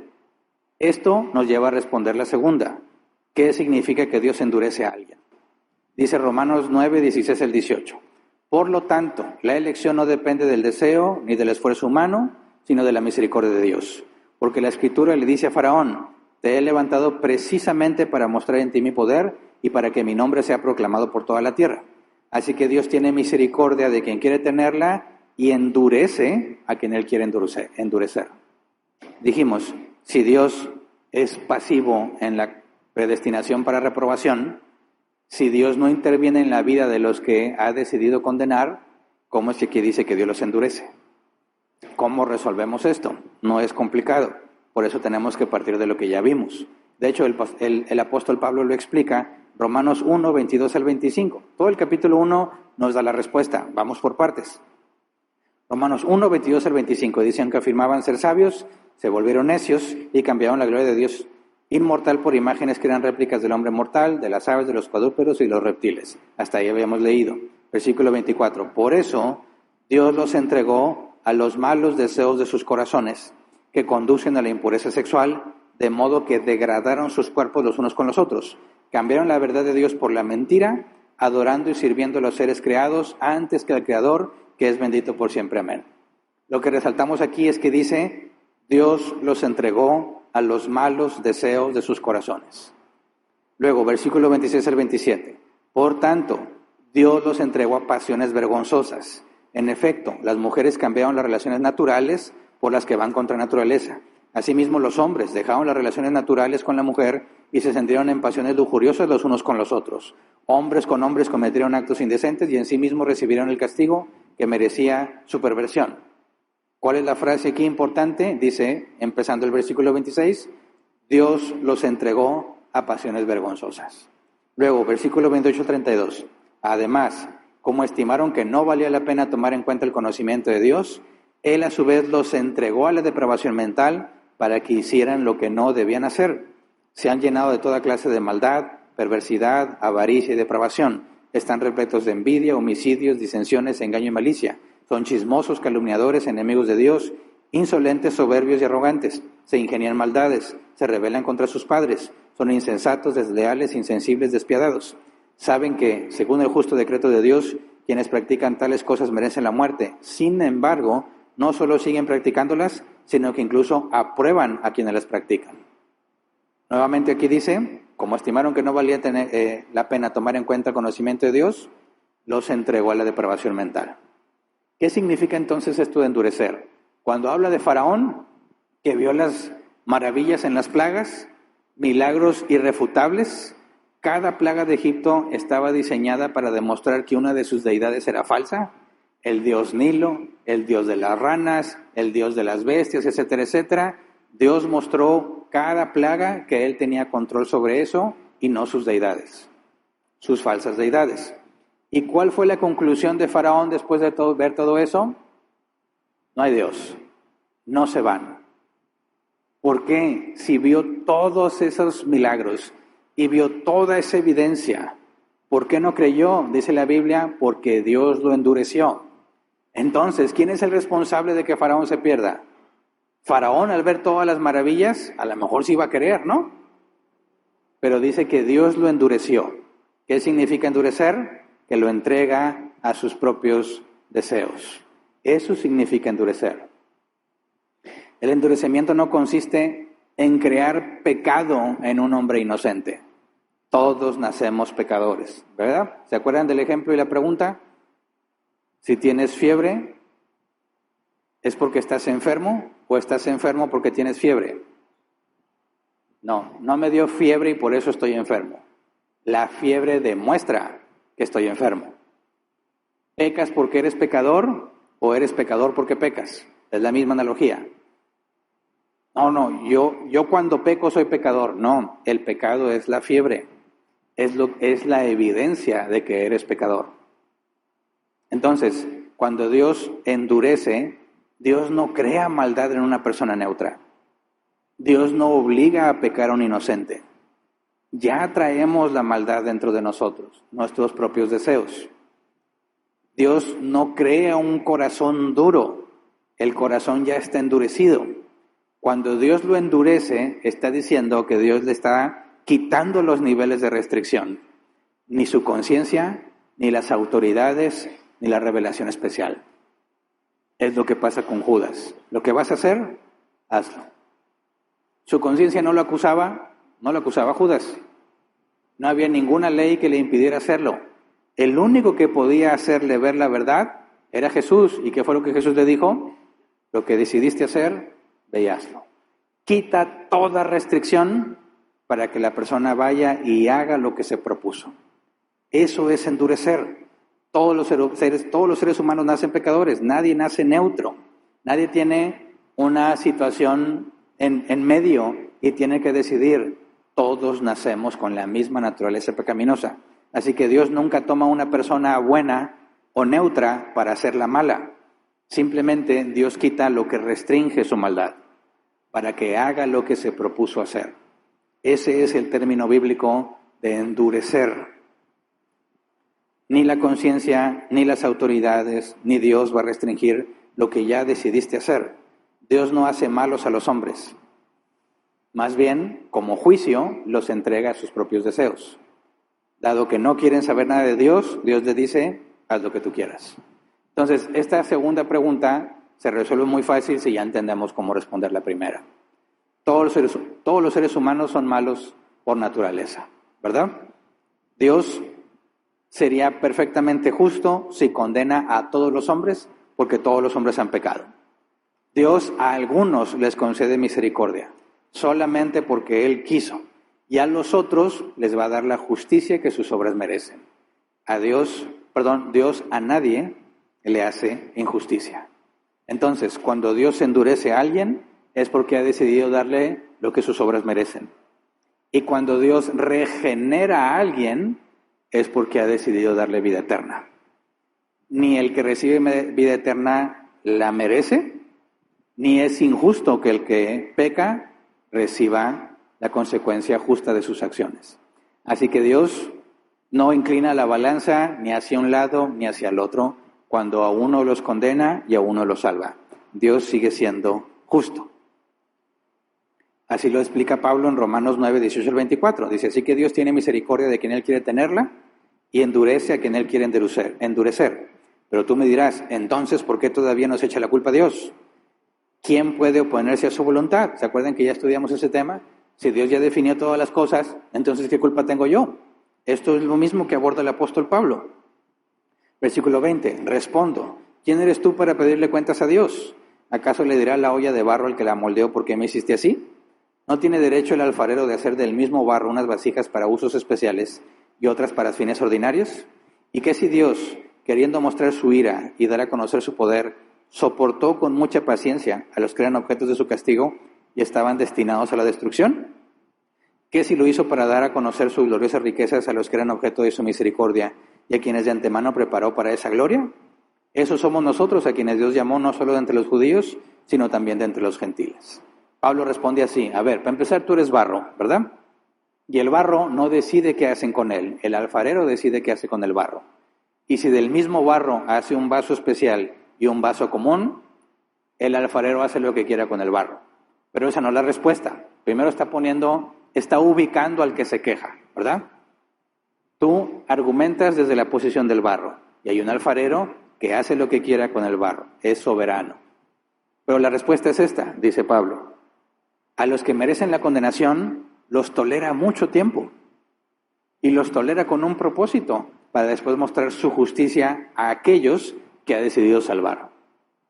Faraón, que oprimió por aproximadamente 200 años, no el mismo Faraón, ¿verdad? El puesto de Faraón, el cargo, oprimió a los israelitas durante aproximadamente 200 años. ¿Por qué Dios no los salvó desde el principio? Es lo que dice Dios de Faraón. Te levanté a ti para mostrar mi poder. O sea, toleró su maldad, toleró las injusticias, para juzgarlo en un momento del tiempo en que aquellos que haya decidido salvar vieran cómo Dios hace justicia. Los tolera con un propósito. ¿Por qué toleró a Judas tanto tiempo? Jesús dejó en claro que había un traidor. ¿Por qué no lo dijo desde el principio? ¿Por qué no dijo todos, a ver, Judas, tú me vas a seguir, pero tú eres el traidor? Spoiler. ¿A quién sí le dijo eso? A Pedro. Pero le dijo, me vas a negar, me vas a traicionar. A Judas le dijo, ¿tú me vas a traicionar? No. ¿Por qué toleró a Judas? Se nos revela que Judas robaba de la bolsa. ¿Jesús no sabía que Judas robaba de la bolsa? Sí sabía. ¿Y lo dejó robar? Sí lo dejó robar. ¿Por qué permitió esa maldad?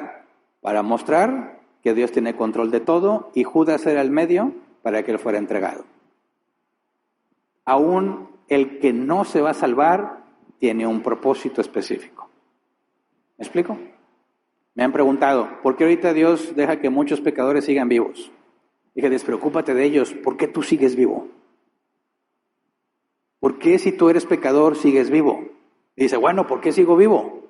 Digo, porque hay un plan para ti, un plan maravilloso. No, no necesariamente. Un plan sí. Yo, en mis ancestros, en mi línea ancestral, no vengo de familias cristianas.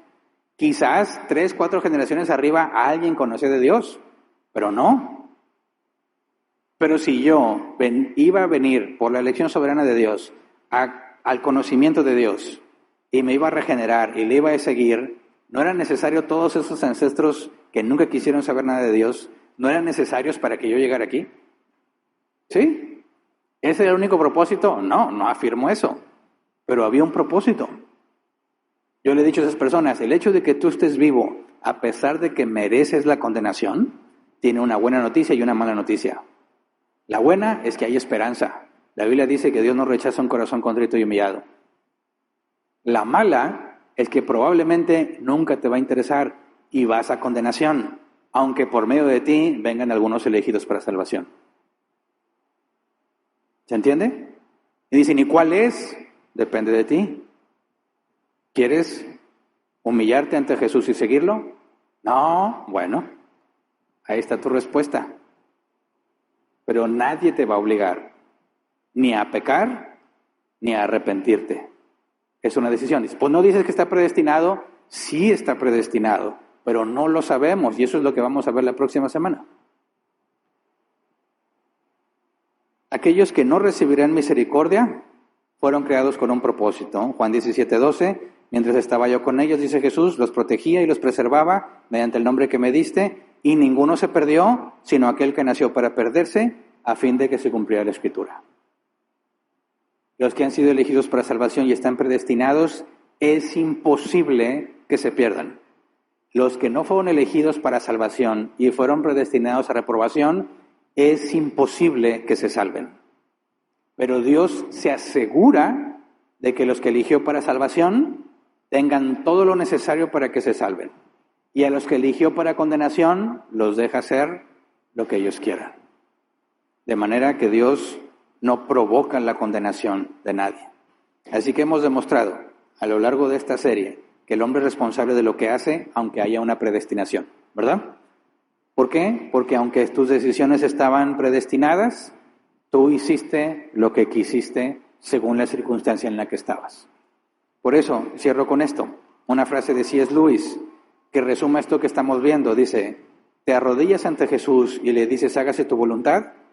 ¿O te niegas ante Él y Él te dice, haz tu voluntad? ¿Se entiende?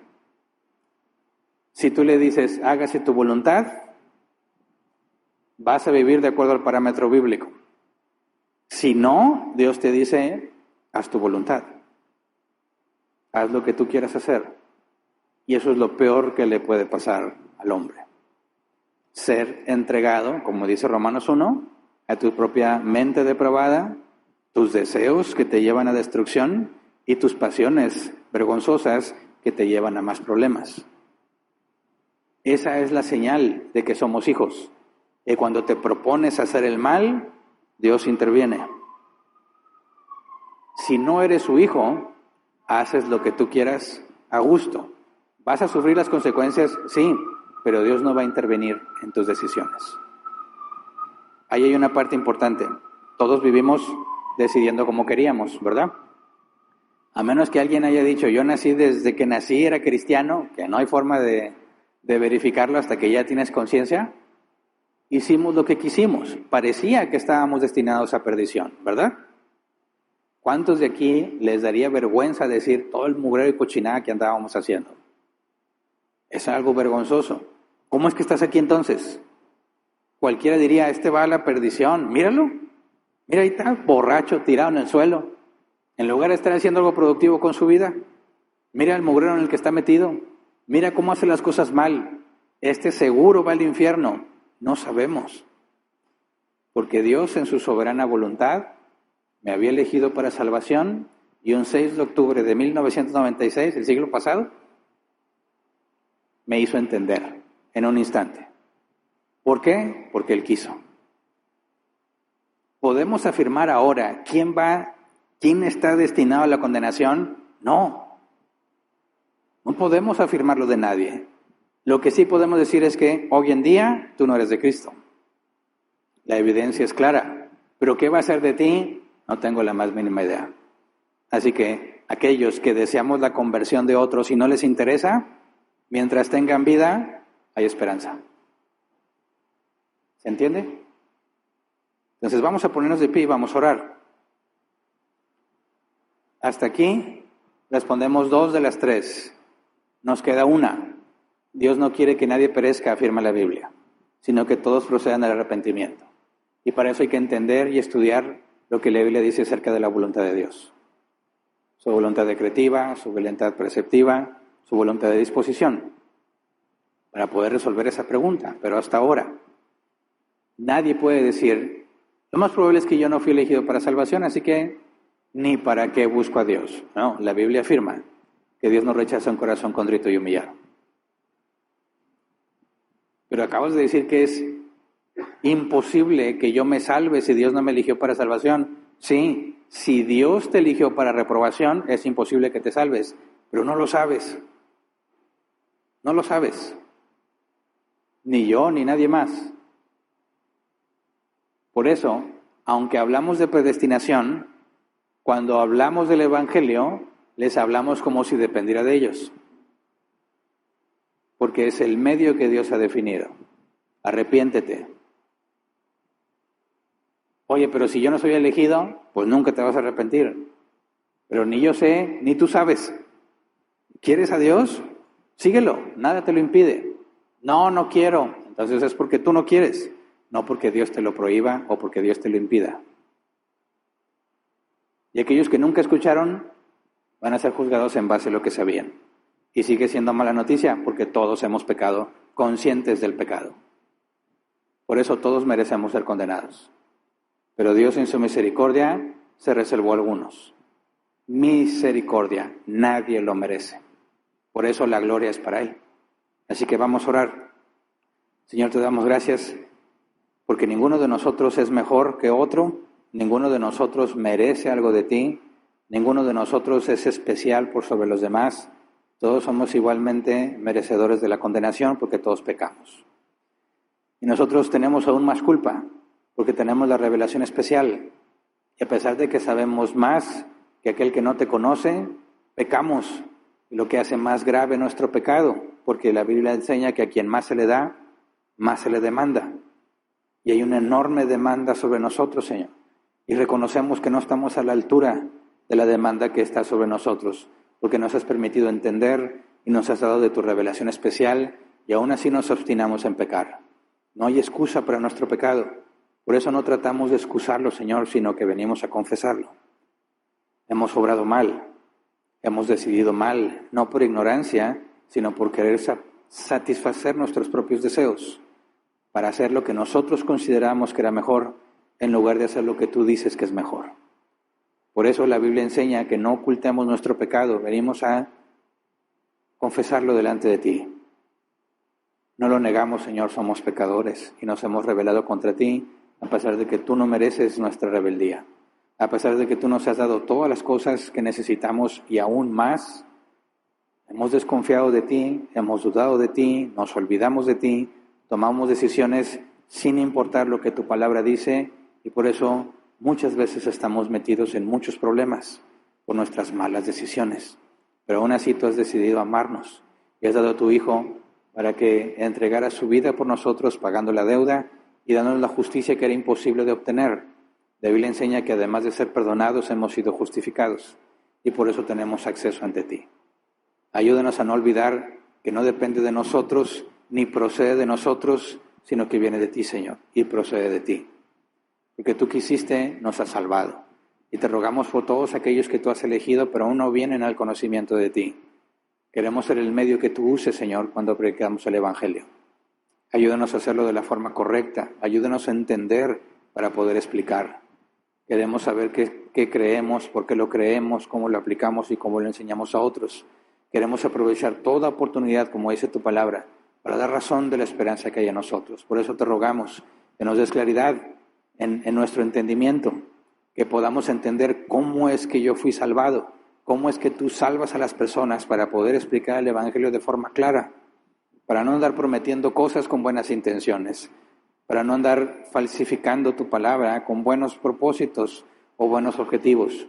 Queremos ser fieles a tu palabra, Señor, y pagar el precio que corresponda el decir la verdad. Pero queremos decirlo, como dice tu palabra, de forma amena y de buen gusto. Que nuestras palabras, Señor, no sean el motivo por el cual la persona rechace escuchar de tu Evangelio. Que no sea nuestra actitud ni nuestro comportamiento. Queremos ser humildes y reflejar de la mejor forma posible el carácter que tú nos enseñaste que debemos de tener, de manera que si te van a rechazar a ti, rechacen el Evangelio porque hemos dicho la verdad y no que rechacen la verdad por la forma en que la dijimos. Líbranos, Señor, de ser tropezadero a los demás. No queremos estorbarle a nadie para que venga tu conocimiento, al contrario, queremos ser, como dice tu palabra, luz en las tinieblas. Ser un faro al que se pueden acercar para ver y que ellos decidan según lo que tú has definido, Señor. Rogamos para que podamos ser herramientas útiles en tus manos y que estos temas que pueden ser difíciles y complejos podamos explicarlos con simpleza, con claridad, con sencillez, de manera que cualquiera lo pueda entender. Gracias porque si no es por ti no estaríamos aquí y si no es por ti no podríamos seguir. En el nombre de Jesús, amén. Pueden sentarse. Pasamos a la sección de preguntas si es que las hay.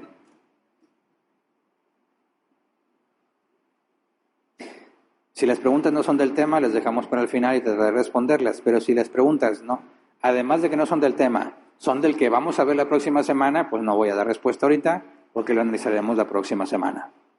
Dice la primera pregunta, David, buenos días pastor, Dios lo bendiga, gracias. ¿Podría explicar de favor el siguiente pasaje y cómo se concilia con el tema de hoy? Lucas 12:47, aquel siervo que conociendo la voluntad de su Señor no se preparó ni hizo conforme a su voluntad recibirá muchos azotes. Mas el que sin conocerle hizo las cosas dignas de azotes será azotado poco.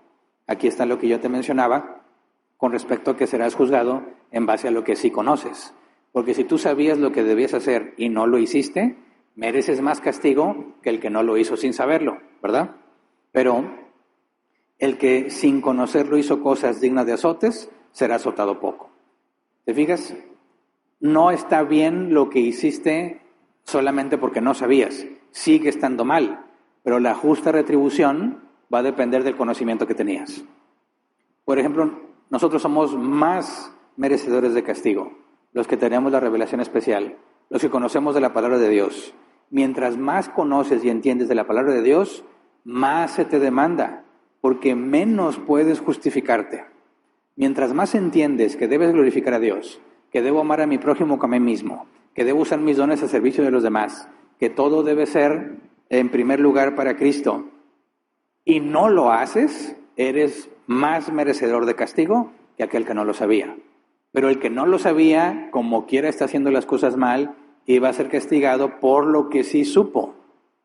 Pero el que más sabe, mayores azotes le corresponden. Ahora sabemos que fuimos elegidos para salvación y que el apóstol Pablo dice que compareceremos ante el tribunal de Cristo, pero nuestra salvación no está en juego. Él dice, serán salvos, aunque como por fuego. Y yo en torno de broma digo, vas a salir bien chamuscado, ¿verdad? Tu salvación no está en juego, la recompensa es la que está en juego. Algunos recibirán más, otros recibirán menos, pero nadie se va a perder si fue elegido para salvación. Entonces, aquí está la proporción que hemos hablado. Según lo que tú sabes, se te juzgará. Según lo que hiciste con lo que sabes, recibirás castigo, en el caso de los que son para reprobación, o nivel de recompensa para los que fueron elegidos para salvación. Siguiente, dice Linda, buenas tardes pastor, en relación con el ejemplo que expuso, consistente en el castigo impuesto por un progenitor hacia su hijo, sin hacerle saber sobre la advertencia, se considera injusto con motivo de que el hijo nunca estuvo enterado. Ahora, en el ámbito de derecho existe un principio jurídico, la ignorancia no te exime de la ley. Partiendo de esto, la distinción entre lo que comentas como pecado y, o en su caso, delito, infracción administrativa o incumplimiento en la ley, se centra en si tienes conciencia al momento de cometerlo. Mira, a lo que me refiero, que quizás no lo explico con suficiente claridad, es el hecho de que tú no supieras el mal que estás haciendo no convierte en bien el mal que hiciste. Sigue estando mal, ¿verdad? Pero Dios no te va a condenar por lo que no sabías, sino por lo que hiciste con lo que sabías. Entonces, si hay cosas que efectivamente estaban mal hechas, y yo di el ejemplo de las malas palabras, de las que desafortunadamente he dicho sin intención de ofender, esa mala palabra era imposible que yo dedujera que está mal dicha en un país donde me escuchan, donde ni siquiera sabía que me escuchaban de ahí. ¿Me explico? Entonces, eso no significa que lo que dije está bien. Sigue estando mal para el que lo escuchó. Y fui tropezadero para el que lo escuchó. Porque imagínate alguien dice, vamos a escuchar una predicación cristiana y empieza a escuchar lo que en su idioma es una majadería. Por supuesto que puedo hacer yo que se hable mal del evangelio, ¿verdad? El punto es, ¿está bien lo que hice porque no sabía? No, claro que sigue estando mal. Pero sería injusto que Dios me diga, te vas a condenar porque dijiste algo que tú no sabías que estaba mal, pero estaba mal. Y dices, oye Dios, ¿cómo puedo entender yo su justicia si no se me explicó algo que era imposible que yo supiera? ¿Se entiende? No significa que ahora está bien lo que hice que al cabo no sabía. Porque entonces sí, mira, yo ya no voy a venir a las predicaciones porque mientras menos sepa, mejor. No, ese no es el camino, ¿verdad? Porque la Biblia dice que debiendo ser ya maestros, algunos son como niños y que eso es algo vergonzoso. Y eso es algo que produce problemas y te lleva a errores graves. El hecho de que yo no sepa no me exime de mi responsabilidad. Por eso tengo la Biblia. Yo lo he dicho, cuando yo estaba en doctrinas de la teología de la prosperidad, y yo culpaba a los falsos maestros, hubo un día en que Dios me hizo entender, no nada más están mal los falsos maestros, porque tú ofrendabas de tu propia codicia, ¿verdad? Porque yo ofrendaba para tener más, no por amor a Dios. Y la lógica era simple, mientras más le dé a Dios, más me da a mí, pues ahí te va todo lo que pueda, no por amor a Dios, sino por avaricia. Entonces, si ahí estaba la Biblia, y yo tenía Biblia en mi casa, de la que trae Reina Valera 60 y NBI en la misma, ¿por qué no la leí? ¿Por qué le confié al que estaba hablando? Así que yo soy responsable de mi codicia y de mi pecado. El falso maestro no es responsable de mi pecado. ¿Es tropezadero? Sí, pero soy responsable de lo que yo hice. Entonces, no, la ignorancia no justifica la falta. Cuando hablamos de la justicia y cómo vas a ser condenado, todo pecado va a ser pagado. Por eso dice, quien sabía y lo hizo, recibirá muchos azotes. El que lo hizo y no sabía, pocos. No significa que no va a ser azotado. Por eso es a lo que me refiero. Vas a ser juzgado en base a lo que tú sí sabías. Pero no significa que está bien hecho lo que hiciste solo porque no sabías. Espero que eso ayude a aclarar un poco más lo que trato de explicar. Siguiente, dice Oscar, duda, si Dios no necesita de nada ni nadie para seguir existiendo en plenitud en sí mismo por toda la eternidad, ¿por qué crear la humanidad sabiendo que implicaría la condenación eterna de los no elegidos? ¿Por qué? Mira, no tiene que ver directamente con el tema, pero si estamos hablando de la elección y de los humanos que Él decidió crear, sabemos que está hablando de una relación de amor voluntario. El amor, para que sea amor, tiene que ser voluntario. Así que Dios decide crear personas, todas con propósito, todas. Ninguna está sin propósito en el universo. Vasos de honra o vasos de deshonra, pero sigue siendo propósito. A nadie le obliga a hacer mal. Entonces, cuando Dios decide extender sus atributos, que todos los atributos de Dios son buenos, nosotros somos los que le damos mal uso a lo que Dios nos ha dado. El requisito del amor requiere la capacidad de rechazarlo. Entonces, que un ser máximamente bueno, que tiene un amor que es lo máximo que se puede entender como amor, que ya vimos que se requieren 3 para que el amor sea la mejor opción. Si son 2 nada más, sería egoísmo estar uno con el otro, pero cuando hay 3, se comparte ese amor y Dios decide compartir el amor hacia su creación. ¿Por qué lo hace? La respuesta bíblica es para gloria de su nombre. ¿Qué significa eso? Que Dios se da a conocer a todos los seres humanos, a todos los seres celestiales, angelicales y todo lo que tenga conciencia. Se da a conocer a todos por igual y algunos de su propia voluntad deciden rechazarlo. De su propia voluntad. ¿Sabía Dios que lo harían? Sí, pero a nadie le negó su amor. El hecho de que Dios comparta su amor con toda su creación es bueno. El hecho de que alguien decida rechazarlo es malo, pero Dios no está haciendo nada malo. ¿Me explico? Entonces, la única forma en que podemos responder bíblicamente es para la gloria de su nombre. Dios está manifestando a toda la creación como es Él, y libremente es aceptado por unos o rechazado por otros. En la condición en que nacemos, todos lo rechazamos, pero Dios se guarda un remanente para Él. ¿Es eso malo? No. ¿Es eso injusto? No. ¿Por qué Él lo hizo así? De eso se trata la soberanía, porque Él quiso. Pero la Biblia aclara, por amor predestinó a algunos. Entonces, si demostramos que Dios no ha hecho nada indebido y no es injusto al condenar y que cada uno es responsable de sus propias obras, entender que Dios glorifica su nombre es la respuesta bíblica más clara que podemos dar. Siguiente, dice Karina, para entender mejor, los que no conocen ni escucharon el Evangelio, ¿se les condenará por la conciencia? Mayas, aztecas, toltecas, etcétera. Correcto, por el conocimiento que tenían. Cada vez que, no recuerdo bien quiénes eran, los aztecas, si no me equivoco, veían un eclipse y empezaban a sacar corazones de la gente. Aunque nadie fue y les llevó la ley de Moisés, ellos saben que el asesinato está mal, lo hicieron sabiendo que está mal, serán condenados.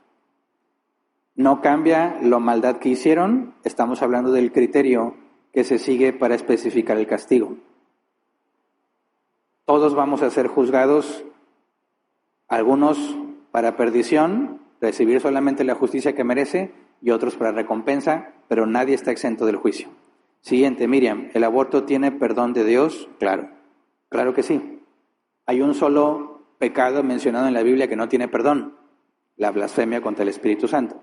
Y si tú analizas con detalle, es lo mismo que aquellos que una vez siendo iluminados rechazaron la gracia, ¿verdad? Ya no hay esperanza para la blasfemia contra el Espíritu Santo, para aquel que a pesar de la evidencia, como Faraón, a pesar de que se le explicó y vio cosas que casi ningún otro mortal puede ver, y aún así lo rechaza, dice Pablo, dice Juan, no hay esperanza para ellos. ¿Por qué? ¿Porque Dios no los puede salvar? No, porque esa es la evidencia de la elección a reprobación. Porque no hubo refreno a su maldad. Dios los entregó a sus propios deseos. Eso es lo único que la Biblia califica como pecado imperdonable. No porque es tan grande que Dios no lo pueda perdonar, sino porque es la evidencia de que Dios ha decidido no perdonar y darle justicia. El aborto, el adulterio, el asesinato, todo lo demás tiene perdón. Pero el perdón de Dios, como lo vamos a estudiar en el Ordo Salutis, genera evidencia perceptible. De manera que el perdón no es un acto psicológico, no es ya me siento bien aquí en mi mente, no. Es un proceso en el individuo que lo lleva a ciertas evidencias objetivas, que lo vamos a estudiar, si Dios lo permite, cuando avancemos en el tema del Ordo Salutis. Siguiente, Karina, otra vez se reitera mi pregunta anterior sobre la conciencia. Seguro es que está mal el asesinato, pero como sabemos que para ellos estaba mal si no les avisaban, porque son cosas que se concluyen. Y como lo dije, prácticamente todas las civilizaciones tienen los mandamientos horizontales están presentes en casi todos. De hecho, hay tablillas que ponen en evidencia los mandamientos horizontales antes de que Moisés subiera al monte y le fueran revelados por Dios. Estas tablillas más antiguas que los 10 mandamientos muestran que ya se había llegado a la conclusión de que esas cosas eran dañinas y no se debían de hacer. Entonces, esa es la evidencia de que aunque Dios no les reveló como a Moisés las tablas de la ley, se puede deducir por la ley natural, por la conciencia y por la vida social que hay cosas que están mal hechas. ¿Se entiende? Aún, yo me ha tocado hablar con ateos y con los ateos establecemos el acuerdo. ¿Sabes que robar está mal? Sí está mal. ¿Cómo sabes que está mal si Dios no te lo mostró? Porque es injusto. ¿Por qué me dices que es injusto? Bueno, porque si yo trabajé por algo y me compré un teléfono y alguien viene y me roba el teléfono sin trabajar por él, me está quitando el fruto de mi esfuerzo. Y quitarme el fruto de mi esfuerzo va a hacer que yo ya no me quiera esforzar. Si yo viviera en una sociedad donde cualquiera te puede quitar las cosas, no va a haber sociedad. Así que está mal robar. Ahí está, es cierto. ¿Y dónde estuvo Dios en el asunto? Deducción, lógica, razonamiento. No conviene al hombre vivir en un lugar donde se roba. Al ladrón le conviene robar, le da mucho gusto. Pero a la sociedad no le conviene que los ladrones prosperen. Peor cuando están en el gobierno, ¿verdad? Pero ese es otro tema. El punto es que no necesitas la revelación especial de Dios para reconocer que robar está mal, que el adulterio está mal. Acuérdate, la humanidad tiene problemas universales que la Biblia muestra cómo resolver: amor, sexo, poder y dinero. Todos los problemas de la humanidad, en toda la historia de la humanidad, tienen que ver con una o varias de esas 4 cosas: amor, sexo, poder y dinero. Y los mandamientos horizontales tienen que ver con esos problemas. Cualquier grupo de seres humanos, cualquier familia que quiere vivir en armonía, va a concluir lo de los mandamientos horizontales. Son indispensables para la civilización. ¿Me explico? Entonces, los que asesinan, aunque no tienen la ley de Moisés, son pecadores porque de forma natural sabemos que el asesinato está mal. Recuerda también, cuando tuvimos un estudio sobre los 10 mandamientos, y ahí vimos que la máxima prueba de que Dios no gana nada al darnos esos mandamientos es que los mandamientos son en beneficio del hombre nada más. Una sociedad que decida vivir según los mandamientos va a alcanzar mucha más prosperidad que aquella que las ignora. Por eso se habla de la civilización occidental, basada en principios bíblicos. Aunque saquen a Dios de la ecuación, toda civilización próspera tiene implementados los mandamientos horizontales. Son verificables, funcionan y funcionan muy bien. Ya me parece comercial viejo, ¿verdad? Los más jóvenes no saben de lo que estoy hablando. Ya revelé mi edad más o menos con ese eslogan de marketing. Chiste acá para los mexicanos, ¿verdad? Quizás en otros países no lo entiendan. Pero esa es la respuesta a esa última pregunta. Se acabó el tiempo, ¿verdad? Bien. ¿Hay algún aviso en línea? ¿No? Entonces, despedimos la transmisión.